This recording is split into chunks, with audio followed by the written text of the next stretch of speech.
Hello everyone, myself Dr. Manjula SV, Assistant Professor of Sociology, Government First Grade College, Varthur, Bangalore North University.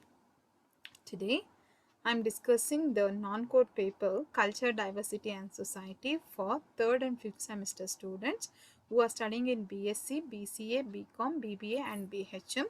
Unit 2, Family, Caste, Village and Women in India. Session number is 24 and the topic for today's discussion is religious minority groups and constitutional provisions for SC, ST, OBC and minorities. The objectives of this session is to know the meaning of religious minority, to know the religious minority groups in India, constitutional provisions for SC, ST, OBC and minorities. Religious minorities.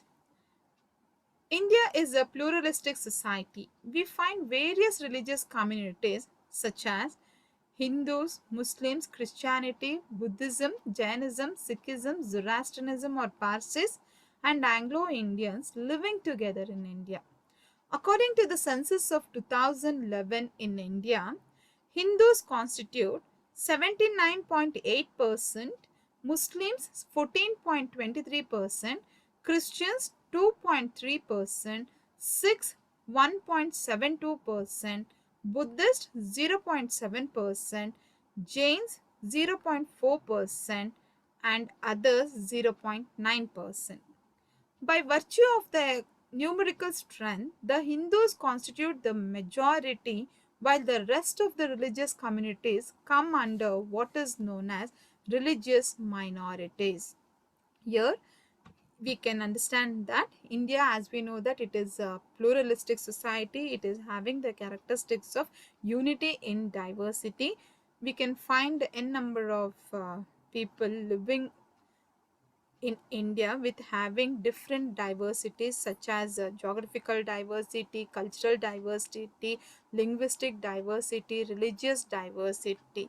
So, we find various religious communities also living in Indian society. We can list them as according to the 2011 census. We can see that Hindus, Muslims, Christians, Sikhs, Buddhists, Jains and others. Hindus constitutes the majority here they have taken into consideration as the numerical strength. ಬಹುಸಂಖ್ಯಾತರು ಯಾರು? ಬಹುಸಂಖ್ಯಾತರು ಅಂತ ಹೇಳಿದ್ರೆ ಹಿಂದೂ ಧರ್ಮವನ್ನ ನಾವು ಬಹುಸಂಖ್ಯಾತ ಧರ್ಮ ಅಂತ ಕರಿಬಹುದು. Hinduism considered as the major religious group in India.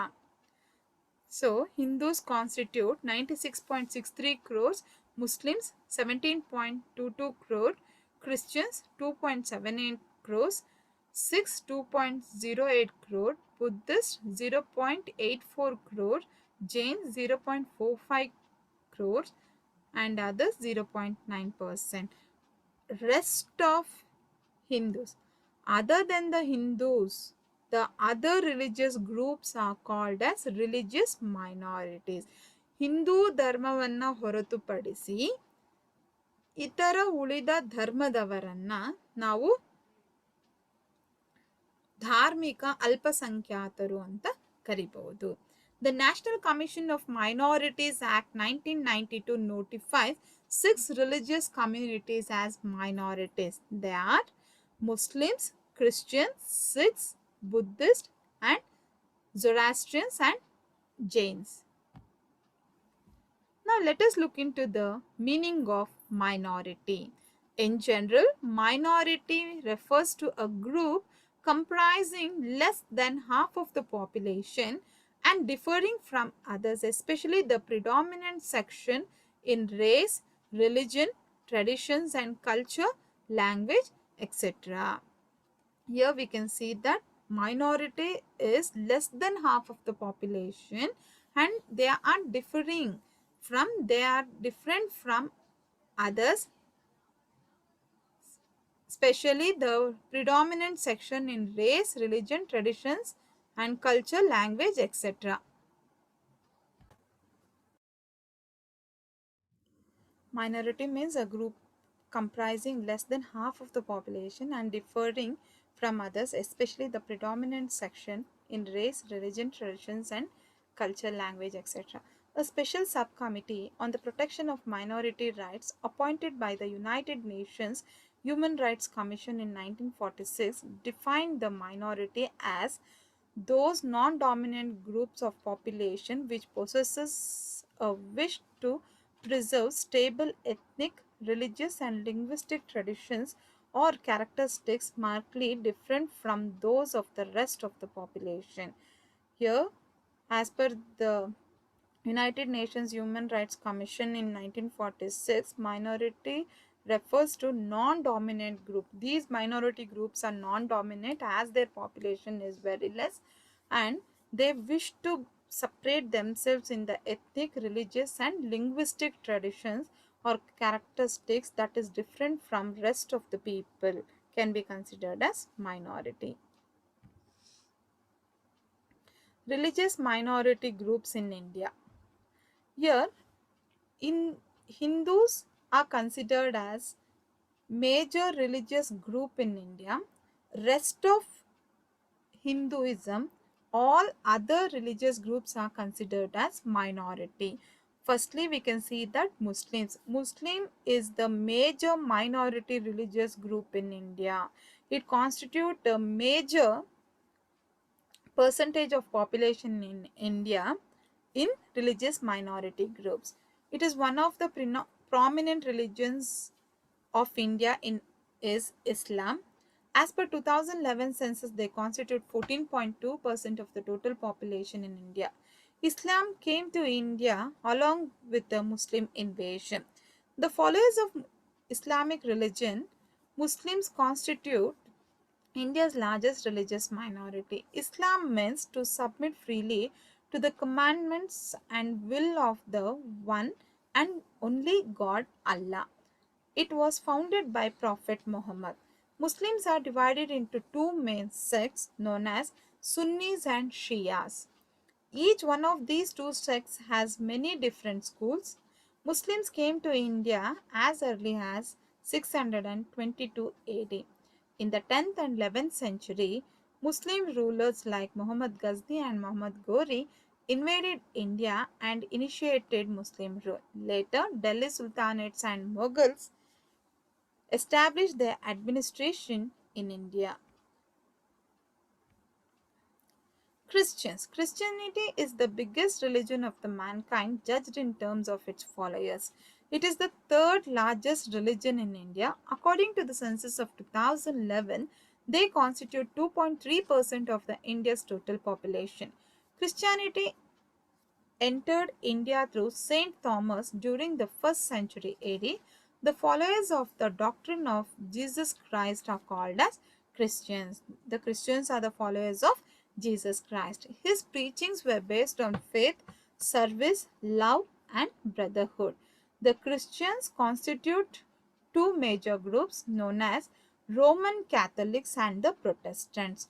Division between one group and another are defined by doctrine and church authority. It is interesting to note that the Christian population in India is more than the entire population of Australia and New Zealand or total population of a number of countries in Europe. Kerala, Goa and Mizoram, Nagaland, Meghalaya, Tamil Nadu states have high concentration of Christian population in India. Kerala has the largest number of Christian among the states. The numerical strength of Christians is also increasing due to conversion. Most of the converters are low caste Hindus. They are deprived of social status in the Hindu society. Even after independence, they were very subtle in politics but are active in education and social welfare services. In India, we find Roman Catholics and Protestants groups along with Anglican, Jacobites and Methodists. Next minority group is Buddhism and Buddhist. Buddhism is a non-theistic religion or philosophy that encompasses a variety of traditions, beliefs and spiritual practices largely based on the teachings and attributes of Buddha. Gautama Buddha is the founder of Buddhism. Buddha means the awakened one or the enlightened one. Buddhism emerged in India as a challenge to the Brahminical supremacy and caste inequality and to assure social justice and equality. Though Buddhism was widely spread in India, with the revival of Vedic Hinduism, it lost its hold in the country. Buddhism left India and gained popularity in Ceylon, Burma, Nepal, Tibet, China, Japan, Korea, Thailand, Vietnam, and other ancient nations. It is clearly said known that due to the Brahminical supremacy, we can see the emergence of Buddhism. Gautama Buddha was the founder of Buddhism. The two major forms of religious group of Buddhism are Hinayana and Mahayana. Hinayana emphasizes strict personal meditation and the monastic path to enlightenment. Mahayana, in contrast, promises spiritual liberation to both monks and laity, while encouraging the bodhisattva ideal of saving all sentient beings from life's sufferings. These two do not represent any strata or gradation within the Buddhist community. They are based only on the doctrinal differences. Buddhist temples and monasteries that are found in Buddha Gaya, Kushinagar, Saranath, and Sanchi have been attracting Buddhist pilgrims. Jainism. The Jains in India are a rarely small section who constitutes 0.4% of the India's total population as per 2011 census. Jainism, traditionally known as Jina Shasana or Jaina Dharma, is one of the oldest Indian religion. It emerged in India to protest against the supremacy of Hinduism. The religion is traced to Vardhamana Mahavira, the first Jain figure for whom there is reasonable historical evidence is Parshvanath or Parshva, a reluctant teacher who may have lived in the 7th century BC. Jain tradition considers him as the 23rd Tirthankara. Parshvanatha is considered as 24th Tirthankara, which literally means ford maker, that is, one who leads the way across the stream of rebirths to salvation of current age, that is Kalpa. The 24th and the last Tirthankara of this age was Vardhamana, who is popularly known as Mahavira, a great hero. Vardhamana Mahavira is the 24th Tirthankara. The three jewels of Jainism are right faith, right knowledge, and right conduct. These are called as the three jewels of Jainism. Anglo-Indians. The Anglo-Indians are those people who are born for British father and native Indian mother and living in India. The intermarriage between the British East India Company employees and the local Indian women were encouraged by the British period. Since then, they have developed a unique hybrid culture which carefully preserves a pre-war sense of English identity. The Anglo-Indians were more Anglo than Indian. Their mother tongue was English and so was their religious upbringing as were their customs and traditions. They gradually developed a distinctive way of living, projecting a blended version of mixed culture of both Indian and European influences and had an obvious inclination towards the latter. Anglo-Indians adopted the religion, distinctive customs, manners, language, diet, clothing, and speech of their European progenitors. Over the years, Anglo-Indians successfully integrated into the mainstream of Indian society and developed a Western style of living influenced by Indian culture.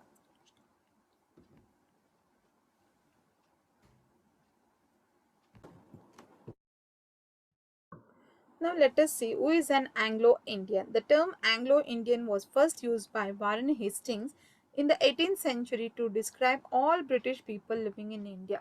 By the 19th century, the term was used to describe fair people of mixed heritage while the darker ones were termed as Eurasians, but the terminology has changed and later group are now called as Anglo-Indians.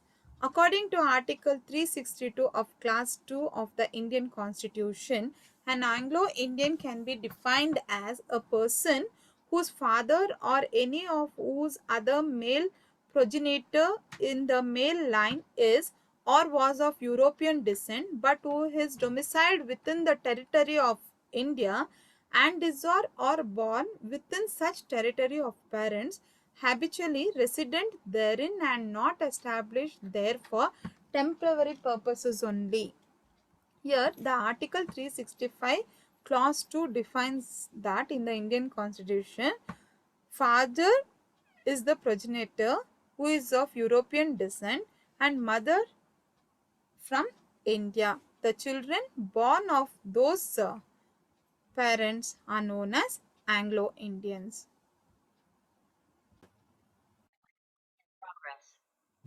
The Anglo-Indians formed a small but significant portion of the population during the British Raj and were well represented in certain administrative roles. The Anglo-Indian population at the time of independence in 1947 were 8 lakh, whereas in 2010 there were 3 lakhs 50,000. Many have adapted the local communities and emigrated to the United Kingdom, Australia, Canada, and the United States. At the time of India's independence in 1947, there were 500,000 Anglo Indians in the country. The number has been decreasing in the present situation. The Anglo Indian community largely belong to Christianity. They are residing in some of the India's largest cities including Mumbai, Madras, Bangalore, New Delhi, Kolkata, the Kolar goldfields of Karnataka, etc. Now let us look into the constitutional provision for SC, ST, OBC and minorities. The Constitution in India has provided provision for the upliftment of these weaker sections. They are as follows. According to Article 15 prohibits discrimination on grounds of religion, race, caste, sex, and place of birth. Here, the Article 15 says that no discrimination should be made on the person based on his religion, caste, race, sex, and his place of birth. Article 15, Clause 4 says that nothing in this article or Article 29 Clause 2 shall prevent the state from making any special provision for the advancement of any socially and educationally backward classes of citizens for the scheduled class and the scheduled tribes. Article 15 Clause 5.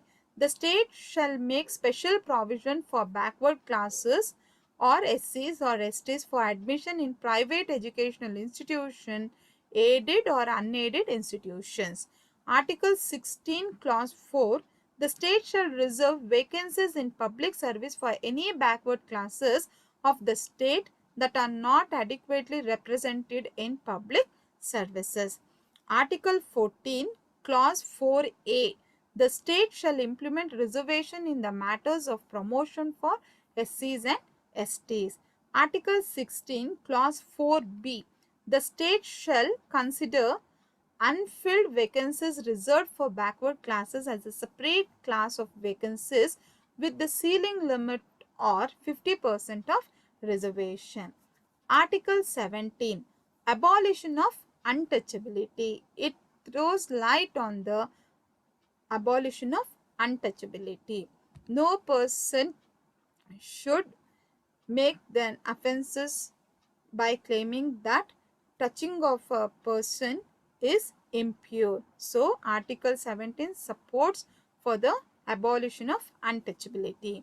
Article 19, Clause 5 allows to state not to impose restriction as freedom of movement or of residence in the interest of the general public or the protection of the interest of any scheduled tribes. Article 40 provides reservation in one-third seat in panchayats to scheduled caste and scheduled tribes. Article 46 en- enjoins the states to promote with care the educational and economic interest of the weaker sections, especially scheduled caste and scheduled tribes. Article 164 there shall be a minister in charge of tribal welfare in the states of Madhya Pradesh, Orissa, Chhattisgarh, Jharkhand, who may in addition be in charge of the welfare of SCs and backward classes or any other work. Article 275 allows special grants in aids to status for tribal welfare.